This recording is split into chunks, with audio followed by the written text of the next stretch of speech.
আসসালামু আলাইকুম ভিউয়ার্স, আজকে আপনাদের জন্য একটা এক্সক্লুসিভ চায়না থং নিয়ে চলে এসেছি এবং এই থংটার উপরে আপনারা একটা ধামাকা অফার পাচ্ছেন।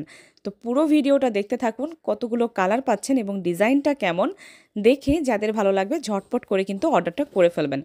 একদম এক্সক্লুসিভ একটা ফ্রন্ট ওপেনিং পার্ল থং, সামনে 5টা পার্ল দেয়া, পুরোটাই নেট এবং লেস ফ্যাব্রিক্সের মধ্যে চায়না থং। আমাদের 250 টাকার রেগুলার প্রাইসের এই থংটা আজকে আপনারা ধামাকা একটা অফারে পেয়ে যাবেন। ব্যাকপার্টটাও দেখতে পাচ্ছেন, আর এগুলো কিন্তু 32 থেকে 42 পর্যন্ত ওয়েস্ট সবাই পরতে পারবেন। এই থংটাতে অনেক সুন্দর সুন্দর 4টা কালার হবে। যার যে 2টা কালার ভালো লাগবে বা 4টা ভালো লাগবে ঝটপট করে জাস্ট স্ক্রিনশট নেবেন অথবা স্ক্রিনে দেওয়া হোয়াটসঅ্যাপ নাম্বারে মেসেজ করে অর্ডারটা করে ফেলবেন। শুধুমাত্র ডেলিভারি চার্জটা অ্যাডভান্স দিয়েই আপনারা পুরো বাংলাদেশে এই এক্সক্লুসিভ থংটা হোম ডেলিভারিতে নিতে পারবেন। 250 টাকা দামের এই থংটা আজকের ধামাকা অফার প্রাইসে যে কোনো 2টা আপনারা পেয়ে যাবেন মাত্র 400 টাকায়। ঝটপট করে স্ক্রিনশট নিয়ে অর্ডারটা করে ফেলুন। থ্যাংক ইউ, আল্লাহ হাফেজ।